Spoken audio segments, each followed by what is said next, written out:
Welcome to today's webinar, Struggling with CVOC Source Zone Treatment. Learn how NASA figured it out. Thank you for taking the time to join us today. I'm Christina Hendrickson, the Marketing Manager here at Cascade, and I'll be the moderator for today's broadcast. If this is your first time attending a Cascade webinar, I want to extend a special welcome. Cascade Environmental is a field services provider that offers drilling, site characterization, and remediation, everything you need from project concept to completion. Our remediation division has the nation's largest field of equipment, the deepest bench of technologies to choose from, and leading industry experts who can help you get the results you need. We're excited today to hear from several experts. Eliot Cooper, the Vice President of Technology at Cascade Environmental, Dr. Brad Droy, the CEO and President of T Environmental Solutions, and Russ Copeland, the Director of Remediation at T Environmental Solutions. Gentlemen, I know our audience is looking forward to hearing how to effectively address CVOC source zones, so I'll let you take it away. Thank you, Christina, and welcome everybody on this lovely Wednesday. You can see the title of the webinar today, and I'd like to introduce our speakers. There's myself on the left, Dr. Brad Droy. He's the CEO and President of TEA Environmental Solutions. And then Russ Copeland is the Director of Remediation at TEA. So we'll be splitting up the presentation based on the subject matter. Here's the agenda. On the right, that's a picture of emulsified zero valent iron being mixed. So if you haven't seen that before, that's what it looks like. So we're going to talk about the evolution and science behind eZVI. Then we're going to talk about the 3 generations of development of ZVI for source zone remediation, starting with just nanoscale ZVI is Gen 1, then moving on to nanoscale eZVI or emulsified zero valent iron is Gen 2, and then Gen 3, the most current version, with the source kill project we'll be talking product that we'll be talking about, and that's microscale eZVI. Then we'll get into one of the big questions out there before you move ahead with these type of technologies is, do you have DNAPL? And then after that, we'll talk about delivery approaches for this amendment. And then we'll go through some case studies on source kill. And then at the end, I think we'll have some interesting discussions on why we think the adoption of eZVI is going to escalate over the next few years by unique drivers that we're seeing in the industry today. Just a little bit about the size of the market. This report is starting to get a little dated, but it really hasn't been updated. But what we know is that there's still a lot of sites out there that have not achieved closure.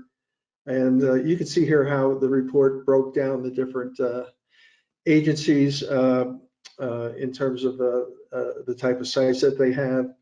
You've got, from DOD to Superfund to hazardous waste to underground tanks, Department of Energy, other federal sites and state sites. And then it's estimated that there's still about 126,000 sites out there, and I'm sure that number has gone down somewhat with the efforts we've implemented over the last few years, but it's still a big number. And the size of the overall market, as you can see, is very large in the $100+ billion range. I think we can take the UST 11 billion out because that's primarily petroleum, but the other program agencies are typically going to be chlorinated solvent type sites. So the majority of the sites that still have not achieved closure are going to be your chlorinated solvent sites. So now we're going to move over, and I'm going to turn this over to Brad. He's going to really talk about the evolution of eZVI and the technology that he was instrumental in implementing in conjunction with NASA. So Brad, take it away. Thank you, Eliot, and welcome everyone again. My name is Brad Droy, and back in the early 2000s, I ran into Dr. Jackie Quinn, who is credited with the development and the patenting of eZVI at NASA, along with the University of Central Florida. scientists, Dr. Chris Clausen and Dr. Sherry Yashevsky, and the Department of Physical Chemistry there at UCF. But what created this need at NASA was in the 1960s. What was the most important thing in those days on the Space Coast was to get to the moon. And so what they did is they would test fire these rocket engines, these large Saturn engines, and they also did this over at the Michoud facility in Louisiana, at the Stennis Space Center location in Mississippi, and also up at Marshall in Huntsville, as well as the Space Coast of Florida. And they would degrease, I guess, the engines after test firing using a combination primarily of Freon 113 and trichloroethylene. So there was a lot of material that then escaped into the ground, it being denser than water that would then seep in the shallow aquifers and whatnot at those locations. So NASA created these problems environmentally, and Dr. Quinn and others, they came up with a solution. So we knew at that time in the late 90s, early 2000s, this patent was put forward in, I believe, 2001 by NASA. But we knew that eZVI was effective in treating many dissolved CVOCs. There might be a couple of exceptions there with like EDC, for instance, that's fairly resistant to eZVI degradation, abiotic degradation. But we knew that we could treat dissolved plumes using eZVI, also using some other bioremedial technologies that were evolving at that time. So what we did not have, though, other than some of the thermal treatments that were available, how to effectively get to an in situ DNAPL source area treatment. So that's where NASA's focus began. Next slide, please. So some of the chemistry here, you can see that there's eZVI is a very strong reducing agent, and it was pretty well accepted as far as the degradation ability of the eZVI and its role in degradation. And there's some of the chemistry there where you can see the generation of hydrogen that's produced, and that will then be used in the reductive dechlorination of the chlorinated solvents. Next slide, please. So any of the eZVI treatments, what it created was very highly reducing conditions in the subsurface. You see a drop, significant drop in the ORP once it's delivered. And what was essential was having an active iron surface and contact. And so it's just like any type of remedial technology, contact is the key. And this is a very surface-mediated reaction. Next slide, please.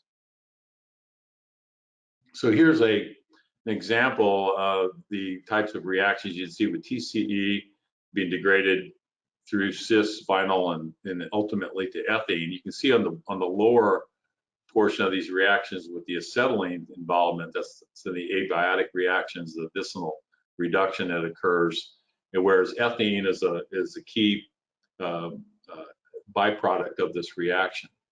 So this is a very surface-mediated reaction, whether you're using granular, micro, or nanoscale eZVI. All right, next slide, please.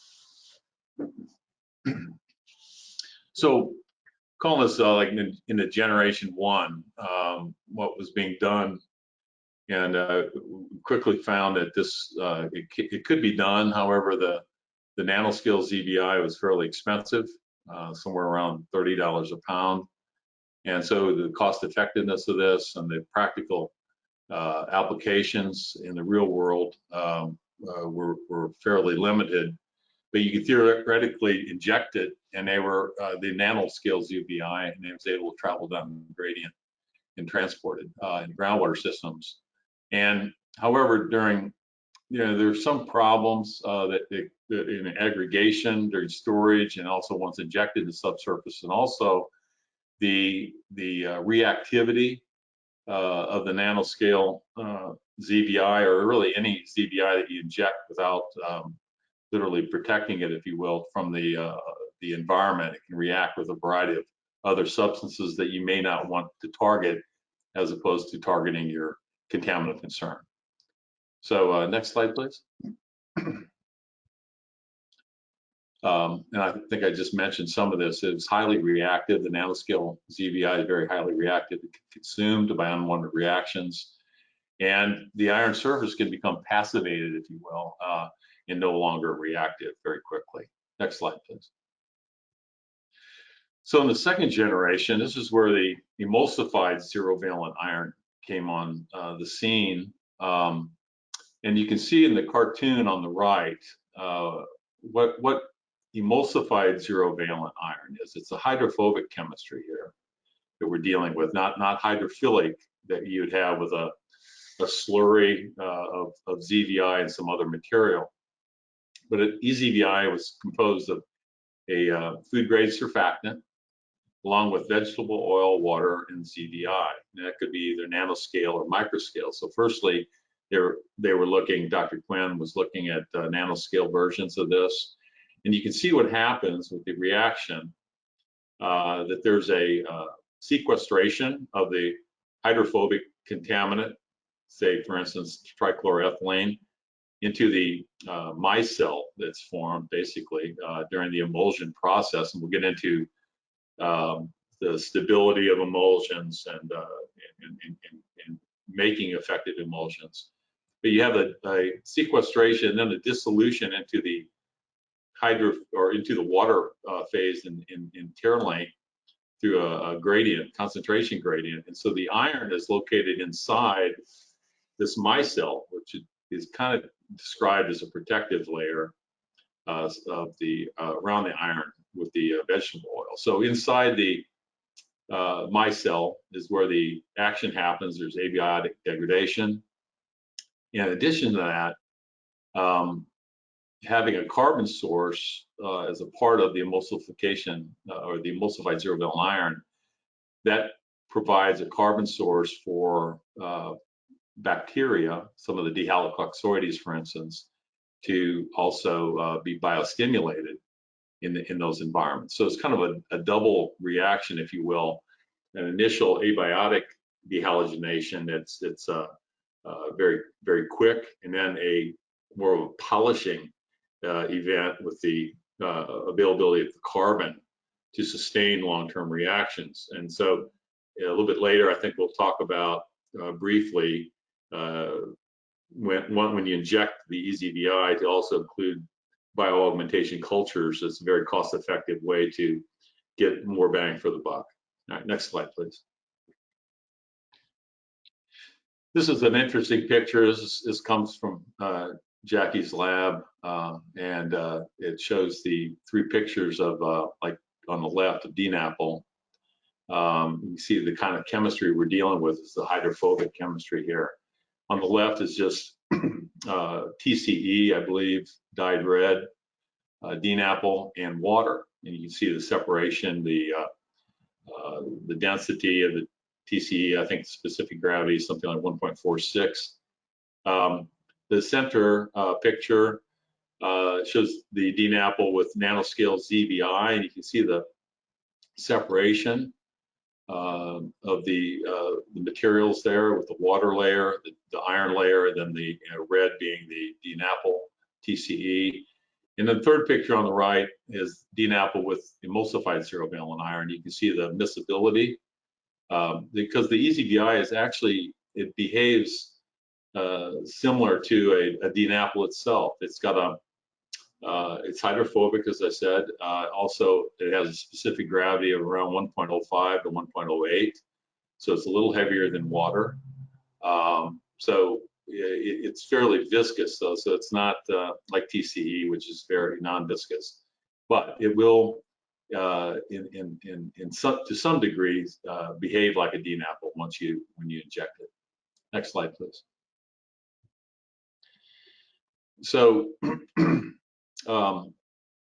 as I mentioned, the VOCs in the DNAPL, they diffuse through the oil membrane. Here's a nice photomicrograph of the micelle with the iron inside. It's a 12.3 micron micelle. And in the lower picture there, you can see a variety of the sizes of the micelles that are formed during the emulsion. I think this slide, I've already spoken about most of the activities there that the eZVI contains the vegetable oil and surfactant, and these are acting as longer-term electron donors and will promote sustained anaerobic biodegradation. We've seen results, and effective ongoing results for over 5 years, and some sites approaching 10 years or longer at this point. Next slide, please. These are some interesting laboratory results that we wanted to briefly touch on. These were performed by NASA, and they were looking at what you would expect to see when you compare emulsified vegetable oil to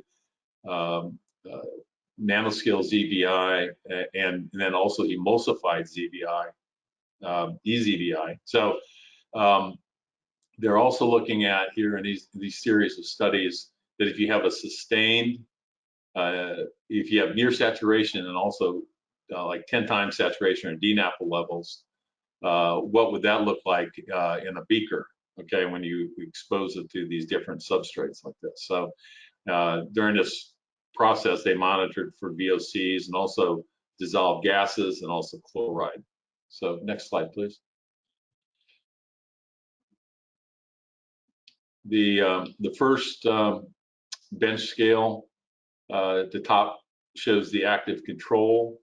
This is the TCE saturation level, and you can see that the blue line there of TCE is relatively unchanged. There's no degradation byproducts observed or gases, so it's kind of a flat line.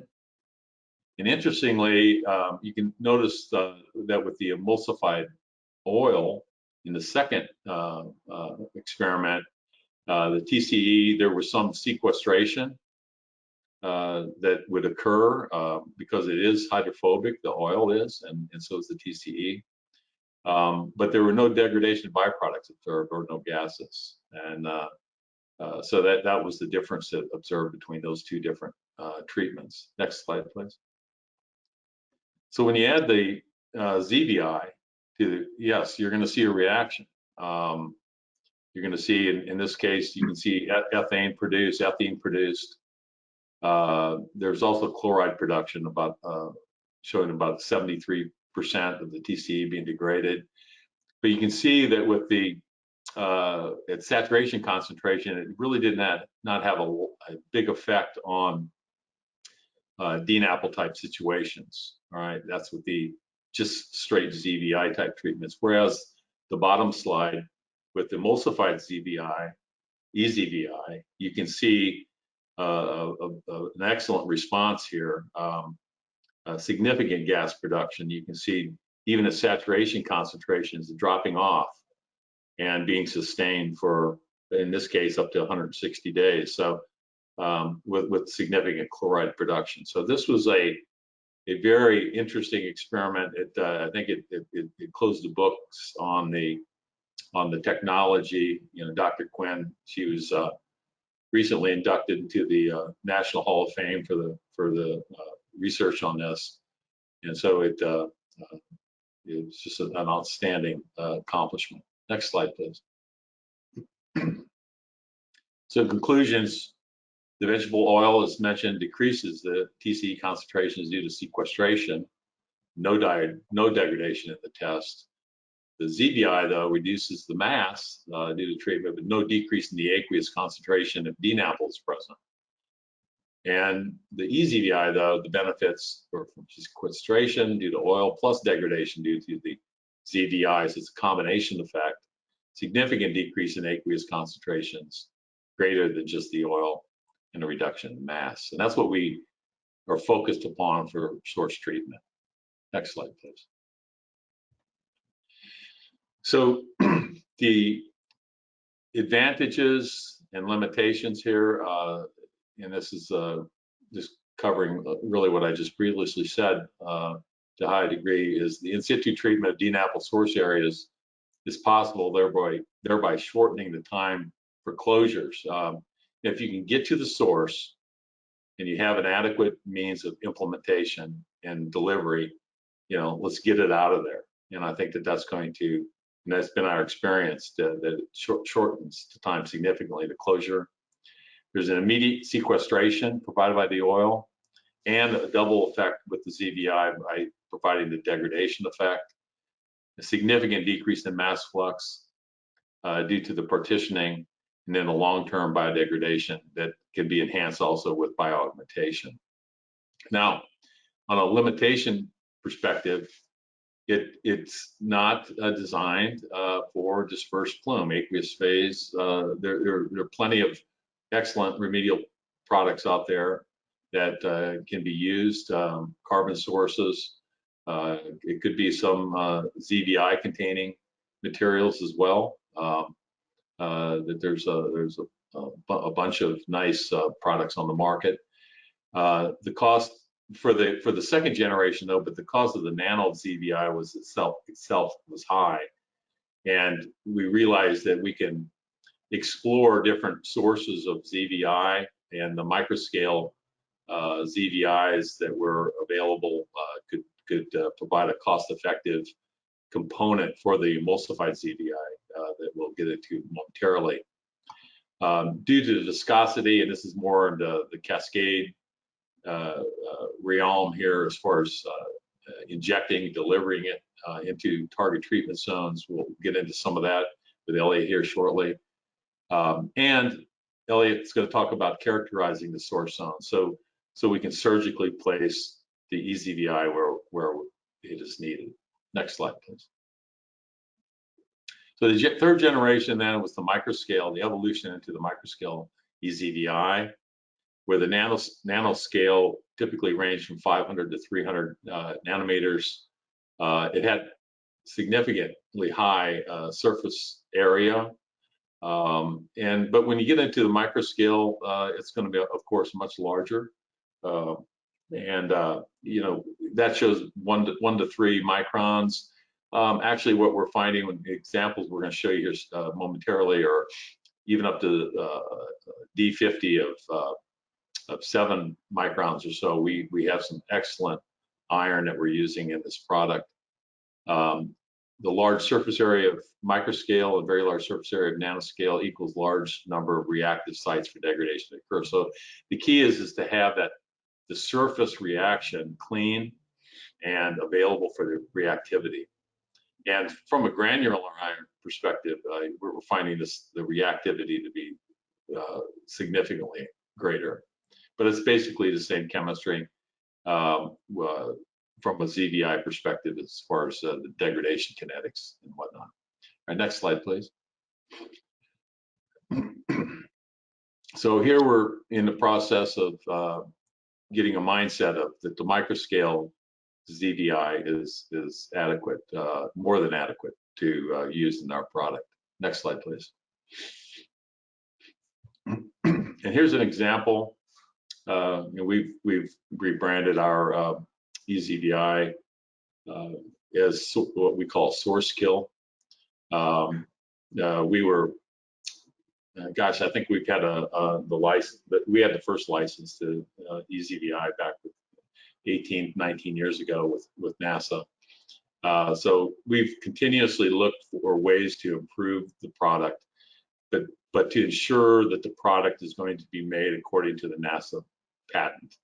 And at one point in time, we certified, there's a process called certified space technology. What we would do is each batch, we would look at the hydrophobicity, we would look at the microscopic evidence to verify the micellar makeup and stability of the emulsion, and also look at the density of the product. Okay, so as a part of that whole process, so we've continued to look at iron sources, and the one we've settled on, you can look at the early emphasis was on particle size only, and over time we're realizing its surface area and also reactivity, that particle size does not equate to reactivity. And you can see a typical ZVI. And we've looked at 7 or 8 or 9 different irons over the years. A typical microscale ZVI will have a D50, which is a sieve size that 50% of the particles would fall through or pass through. A typical ZVI, you can have a smaller D50. You can see in this case it's 3.93 versus 7.53. But if you look at the surface area of a typical microscale ZVI is about 1/3 of the iron that we're using.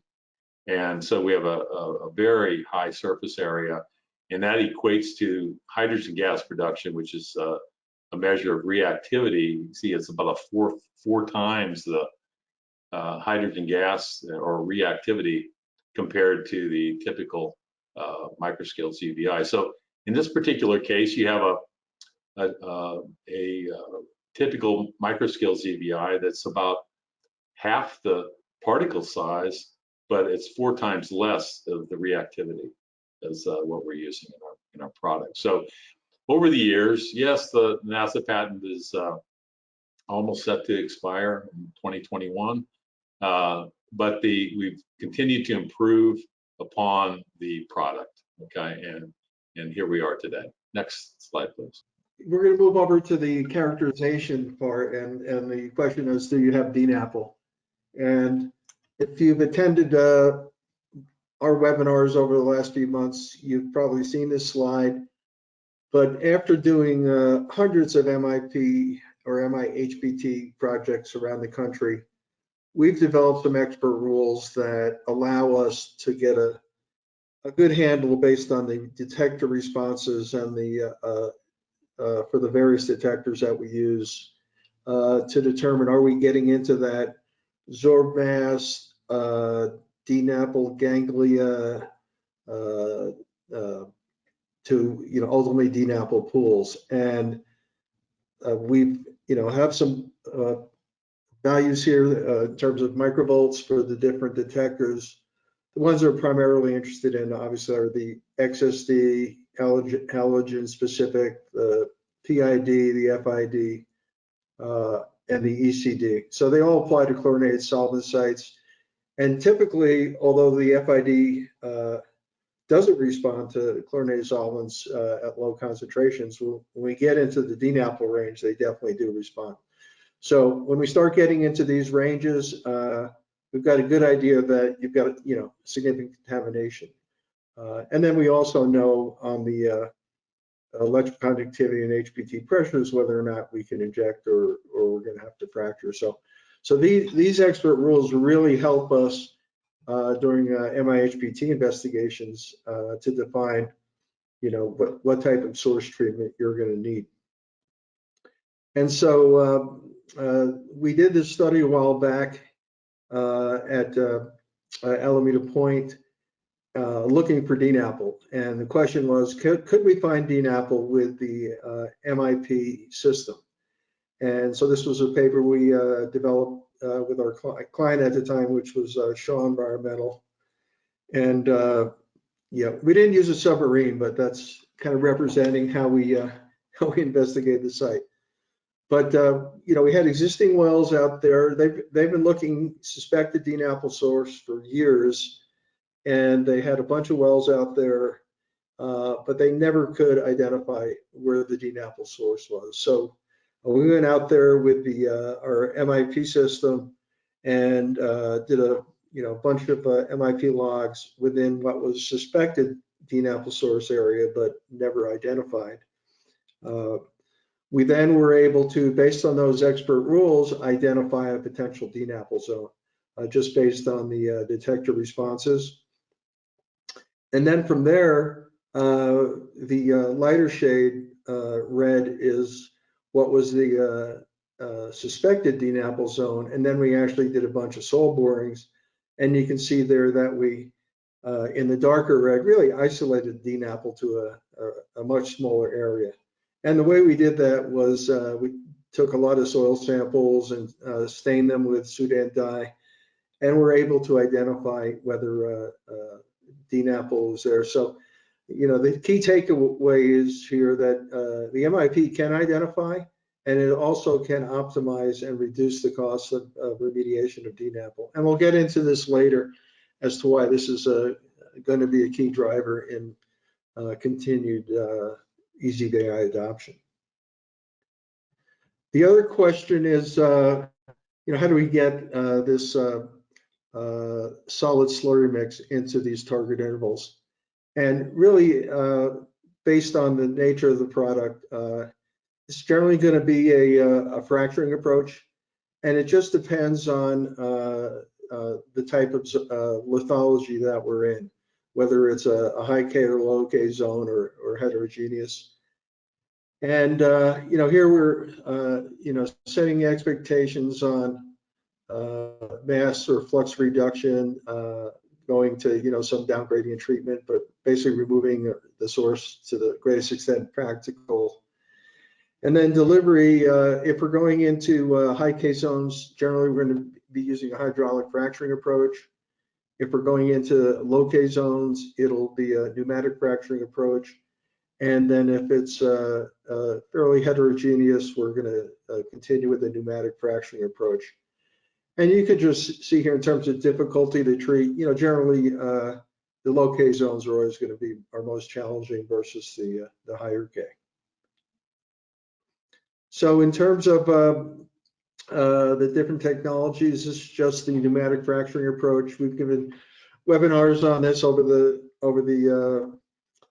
past year, couple of years, but basically we're initiating fractures with high pressure nitrogen, and then we're injecting with piston pumps the eZVI amendment, and then as needed we'll continue to pulse in nitrogen to enhance distribution.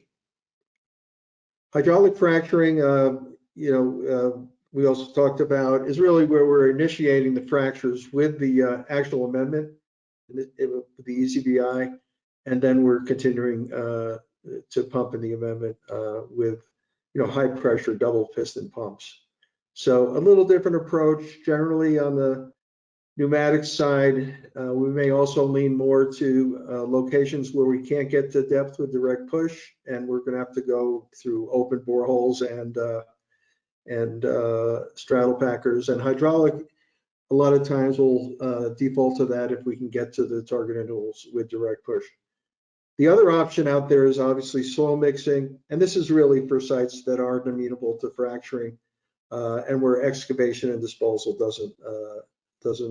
is not cost effective. So you can always take this material and shallow mix it into the target intervals.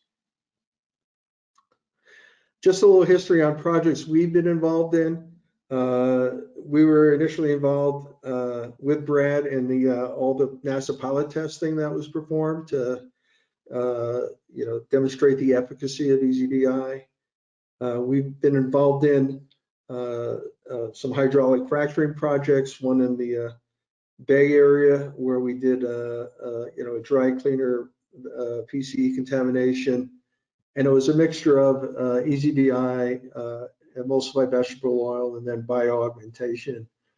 And then this is a project we actually work with TEA in the Bay Area at a chemical complex where they'll be showing a case study where we had a mixture of PCE and carbon tet with eZVI hydraulic fracturing application. And then another one in Lincoln, Nebraska at a soybean refinery, which is kind of interesting since, emulsified soybean oil is often used for the EVO component. So I thought that was interesting. And that was for carbon tet, primarily from, the grain silos and fumigants that were used in the Midwest back in the day. And then we were also instrumental in working on the development of eZVI at Patrick Air Force Base, where we implemented a pneumatic fracturing approach. So we've definitely had experience there. And just at the Bay Area dry cleaner, this is just an example of kind of how the injection program was set up. We had 21 points. We had different target intervals. This is all based on high resolution characterization. And then in each location, we had different recipes for the amount of eZVI and the amount emulsified vegetable oil, and then also the amount of KB1 bioaugmentation liters at each point. So that'll just give you an idea of what some of these designs look like. So case studies. So now we're going to turn this over to Russ Copeland, just to go over a few case studies with source kill that also demonstrates the efficacy of how this product will work in knocking down source areas. So Russ, take it away. Okay, thank you, Ellie. This first case study is a site here in Louisiana. There was a train derailment back in 1982. A bunch of cars derailed, and in those were several cars with a lot of PCE and I think vinyl chloride.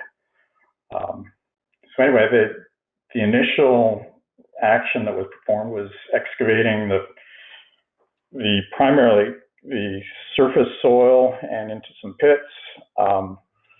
A slurry wall was put around the whole site, and then a pump and treat system was installed, and they pumped and treated for 30 years.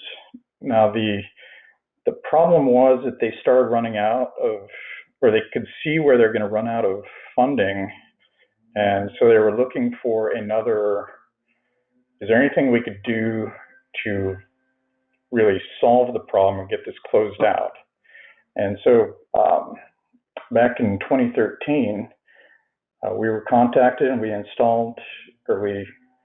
did some assessment and injected eZVI in selected areas where there was DNAPL, usually just in the bottom of the pit that they had excavated.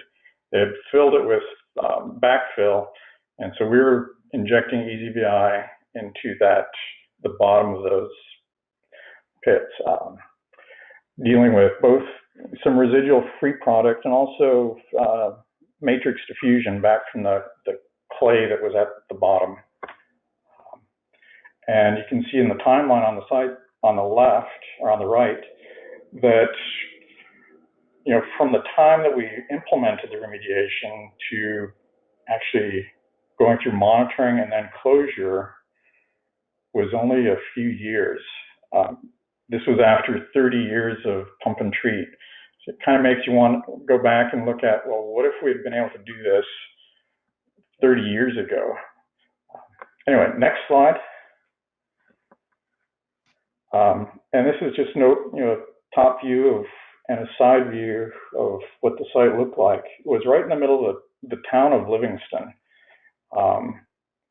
And when we were able to get this site closed out, there was actually some money left over, which the town of Livingston was able to utilize to redevelop this site and make useful for the community. And on the left, you can see how there were these excavations that were filled with sand with the clay cap on top. And so we were able to address the DNAPL that collected in the bottom of that excavation. Next slide.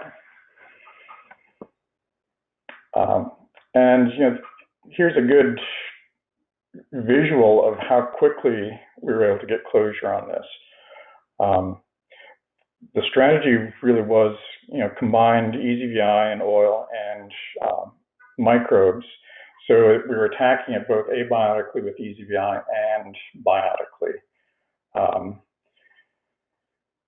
And also utilizing risk-based measures to get closure. So we got closure within 2.5 years. Actually, could have been closed sooner, but just had to go through the whole monitoring and then application process, with a net savings at the end of $3.7 million, which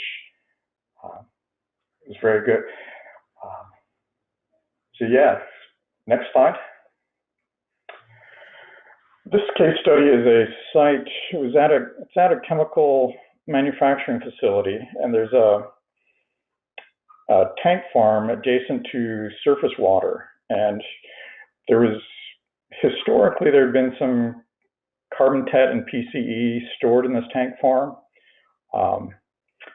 But sampling of the surface water indicated that there was discharge of contaminated water to the surface water. And really, that BBO1 sample point is where it was being measured. So an interim corrective action was installed, which consisted of a series of, I think it was 10 recovery wells that were intercepting the water, the groundwater. That water then all had to go to a water treatment plant. And that treatment was costing over $1 million a year just to keep that plant running. So what we did was we proposed this, that we could treat it with eZVI, but before we did that, we suggested doing a MIP investigation to really optimize where to inject the eZVI.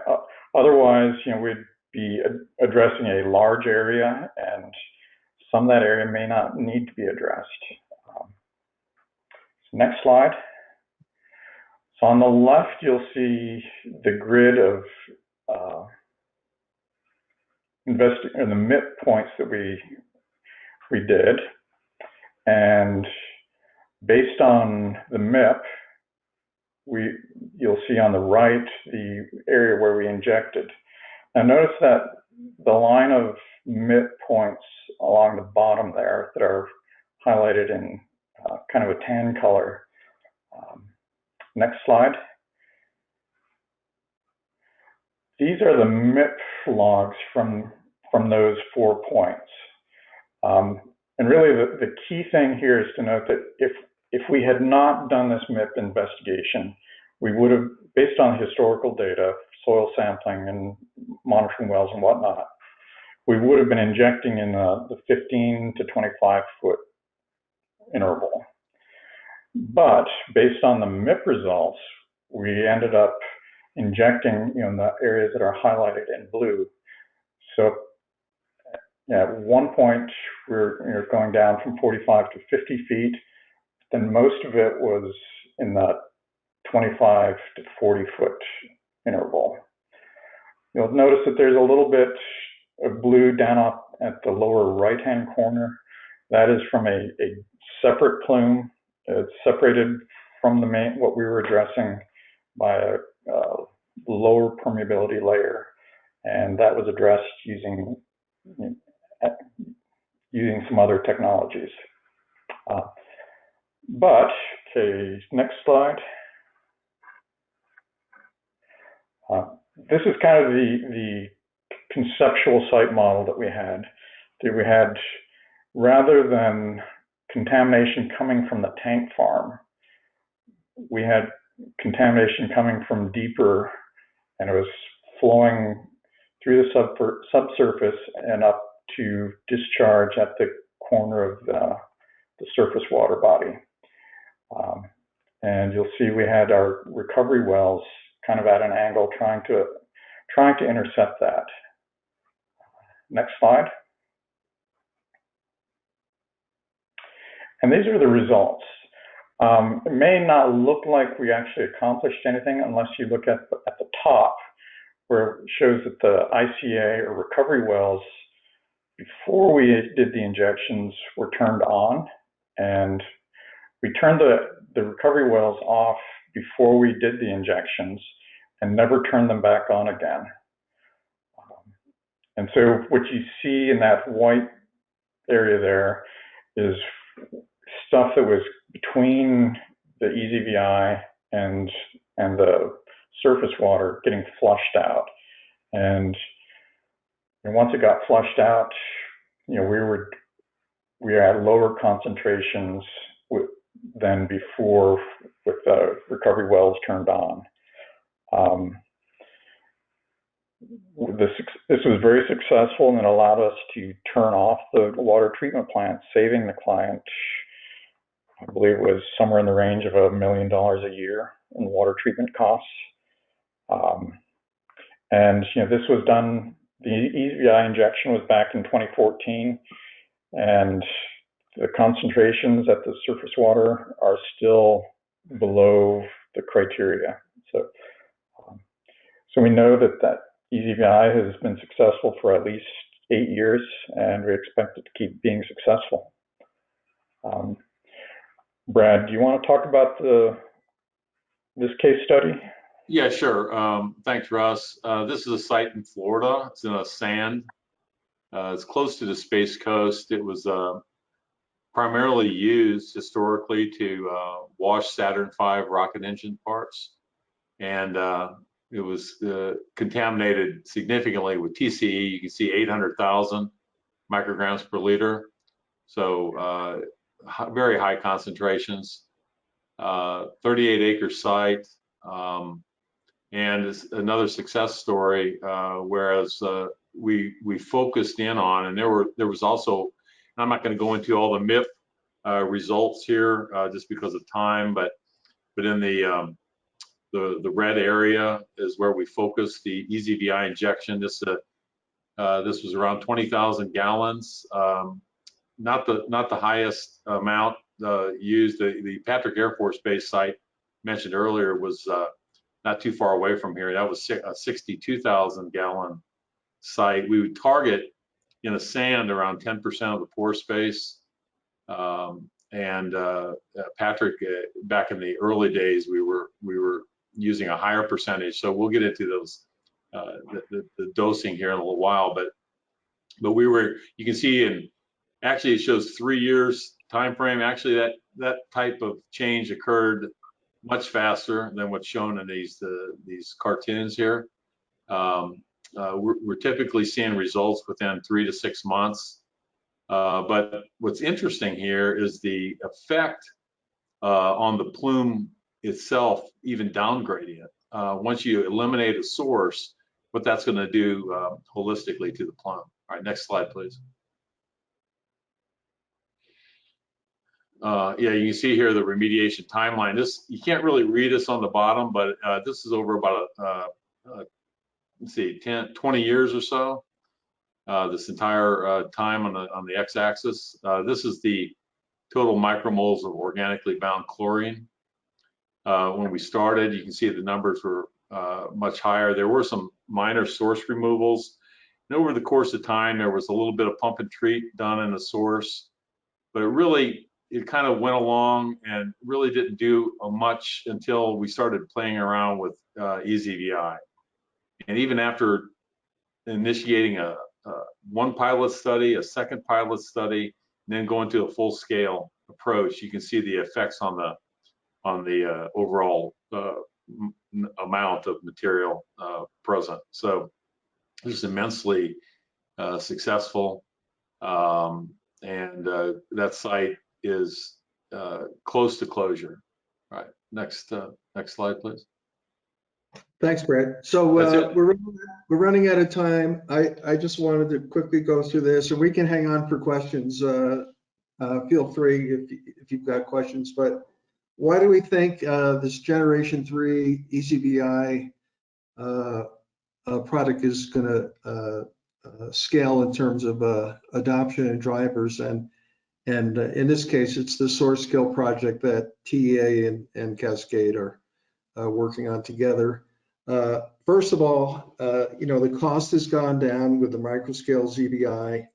The DNAPL ID has got much more sophisticated through MIHPT optimization, so we can find it. We also know that we can expand the application of eZVI not just to the massive pools of DNAPL, but also to the sparse pools and ganglia.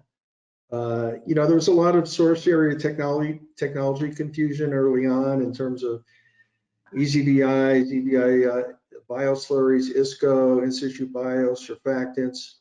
And over the years, we believe that eZVI has shown the highest efficacy. So that confusion has started to, open up more adoption of eZVI.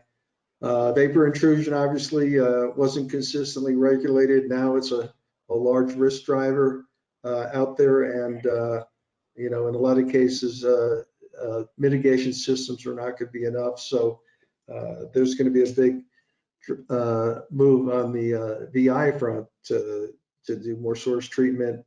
Rebound drivers were not as well understood or addressed in the past, and now we fully understand the contribution of DNAPL and sorbed mass that requires treatment to overcome the rebound challenge. Originally, in any eZVI application, the biotic pathway is going to result in some breakdown products, and now with bioaugmentation, we can really minimize that.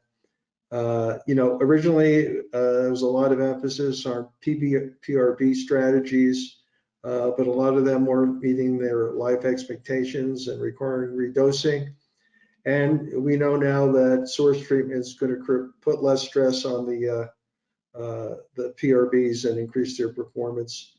Also, in terms of design, really the first gen CSMs were creating not as good of a picture of what was going on, and then just moving on to full scale. And now we have more robust design methodologies with high res and other techniques to really support that. So we feel confident that the drivers out there will continue to drive adoption of eZVI. And I think we're going to finish right now. I had a couple more slides, but we're run out of time. And let's go to any questions and answers. But before, I just wanted to, give you a little history about Brad. I don't know if you guys remember, but Brad is 6'8" and was a well-known basketball player at the University of Missouri. Oh man, how did you can do that? Yeah. All right. Yeah. Just all right. Thanks. Kudos out there. But I see we have a lot of people left on, so fire away on questions. We can stay as long as you need us. Thanks, Elliot. Okay, so we're going to be taking questions both from the ones that were submitted during registration as well as the ones that you're submitting right now. So we'll probably go back and forth a little bit between those. So the first question for our experts, are there success cases of eZVI used for metal contamination in groundwater? I studied a case where chromium 6 went under an ISCO remediation with molasses, which promoted perfect pH and EH conditions, but performance went asymptomatic after dissolved iron depletion. The use of the zero valent iron was never discussed due to its cost. Brad, can you take that one? Yeah, I'll take a shot at it. Yeah, I'm aware of the molasses patent, and it was actually developed for the Chrome 6 applications. It'll create highly reducing conditions, and even though we've never used directly, to my knowledge, we haven't at least eZVI for metals reduction. I think that in these commingled plumes, there was one opportunity we proposed on. It was I believe out in West Texas, where there was TCE and Chrome 6. And actually the application of eZVI would have fortuitously solved, I think, the Chrome 6 issue as well as the TCE. So I think that there can be applications for that. It wasn't designed for that specifically, but it's something that could be considered. Okay, thanks, Brad. Great. So the next question, someone asked, can a case be made for getting more value out of a eZVI or eZVI/polymer slurry over an eZVI emulsion? Brad? Russ, would you like to comment on that one? Well, this gets back to the poll question about the difference between eZVI or eZVI emulsified oil slurry. They're two different products. eZVI is effective, but eZVI is designed for DNAPL. What the polymer slurry would do, I'm not sure what the polymer would do or what the intent of that part of the question is. Okay. All right, next question. Okay. So the next question, What is the relative degradation rate between the abiotic stage and the biotic stage when you incorporate or use a carbon source?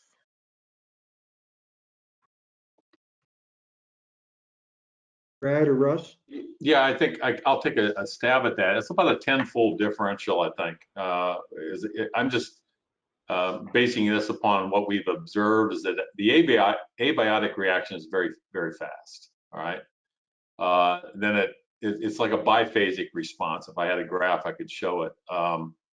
There may have been a couple of graphs I could have dug out on the Florida project that shows those kinetics. I actually studied those kinetics and presented them for that project, and it was overall about a 60-fold change, but the biotic or the abiotic component was about a 10-fold differential between that and the biotic phase. Okay, all right, thanks. Next question. Yeah, can we use an eZVI, or can we use eZVI as an additive to clean backfill for a hotspot removal of highly contaminated soils within the saturated zone to aid in the reduction of PCE impacted shallow groundwater contamination? Wow, that's a mouthful. Yeah, this is Elliot. Yeah, definitely you can, and those are typically the soil mixing applications that we talked about. So next question. Are there methods to deliver the eZVI material via horizontal wells to make it easier to deliver the material beneath intact buildings without piercing the floors and large surface obstacles? I'll take that because it is a slurry and generally averaging about 15% iron. Yeah, I don't believe a horizontal well or any vertical well would really be a good application for the product. Yeah, Elliot, I'd say we've thought about that a lot, and I'd love to see it happen, but yeah, injecting through a well screen, which you would have to do, just is not practical with eZVI. Yeah. Okay. Thanks. Okay. So someone asked if you have any examples of using eZVI in glacial till. Yeah, I can address that. So we've done a lot of pneumatic fracturings in glacial till with ZVI, generally not in source areas, less contaminated. But based on our experience with pneumatic fracturing, I don't see why targeting a source area in till would not be a good application. So yeah, I think it would apply. Okay. The next question, how do you explain the spikes in the graph of degradation over time? Just ask that one again. Yeah, the question was, how do you explain the spikes in the graph of degradation over time? I'm not sure what graph that was, but the one Russ showed was when the recovery system was turned off, and so that was obviously resulted in a spike. And sometimes during injection we can disturb the subsurface a little, which may in a short period of time show a spike, but then as the site gets back to equilibrium, we'll see that go below. Yeah, that was similar to the Livingston train derailment case study as well, when they shut the sumps off, and then also the rainfall was influencing those concentrations as well. Okay, good. Next question. How do you address typical CIS/VC stall with this technology? Yeah, Brad or Russ. Yeah, I haven't noticed any stall any of the projects. Russ, you can, but we buy augment to offset that as well. Go ahead, Russ, if you have anything. Yeah, I was just going to say that we, just as a matter of course, will recommend injecting or adding a good known dechlorinator, such as KB1, during the injection of the eZVI, even though it's a cheap thing to do while you're injecting already, and it provides what's needed to get rid of the, to address the stall. Yeah. Okay, Yeah, thanks. and we've typically seen a lot of ethene produced at these sites as well. Next question. Next question, how long does it take to remove DNAPL from a low conductivity formation?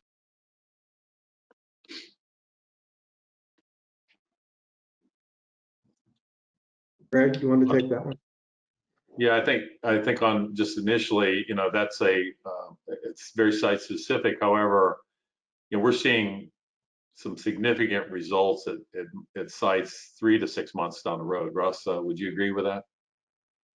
Yeah, and it really gets into how you deliver it. If you know exactly where you need to address and can get it there, the technology works quickly. And eZVI, does have a long-term polishing effect. So as you get rebound, you basically don't get rebound. Yeah, and it really ultimately comes down to how you get the stuff in. Okay. All right. Next question. Is there a limit to the depth that ZVI can treat, or can it treat DNAPL or groundwater down to 100 feet below ground surface? Yeah, well, that's basically a drilling question, and the pneumatic technology that we have, the only limited depth there is the pressure of nitrogen that we initiate the fractures at. So there is a depth limitation to that. On the hydraulic side, not so much. So 100 feet in either case is definitely achievable, but eventually we get to depths that either don't make sense from a drilling standpoint or from a cost standpoint. Got it. Someone asked, what is the typical ROI achieved using eZVI? I'll let Brad or Russ address that one. That's going to be dependent upon the material you're injecting into, and also your depth. At shallow depths, I'll just say 15 feet and below, you can get 7 to 20 feet, I would guess. If you get shallower than 10 to 15 feet, you're going to have a terrible problem with daylighting, because it's going to seek the path of least resistance. And the deeper you go, you can tend to have a larger ROI, but we tend to design with up to a 20, 25 foot ROI. Okay, thanks. Yeah, the other thing is, just to be conservative, depending on drilling costs, which really is the cost driver versus the delivery or injection rates, sometimes we can be a lot more conservative and not really impact the cost. So, it obviously depends on the site, the depth, and the lithology. But next question. All right. How is DNAPL removal best verified? The soil samples within the contamination zone or down gradient groundwater concentrations? Brad, Russ? I would guess that, down gradient groundwater concentrations are going to be your best bet. It's hard enough to find DNAPL to begin with. Trying to find it after you've injected, I would say that down gradient monitoring is going to be your best bet. Okay. What are the expected breakdown products, and how are these incorporated into the system design? Yeah, this is Eliot. We've talked about that, but the breakdown products are for solvents are the DCE and vinyl chloride, and we address those through bioaugmentation as a general rule when applying the source kill product. So it sounds like this might be a related question. Someone asked, at the Florida sites, did you generate TCE degradation products? And if so, how did you deal with the daughter products? Yes, we generated daughter products, including ethene, and we applied a risk-based approach to that, and also did some air monitoring within buildings to ensure that none of those buildings would be impacted. So yeah, and so the state of Florida has a program called FAC 62780 that was applied at that site as a risk-based remedial approach. Okay. What are the life expectancies of these systems?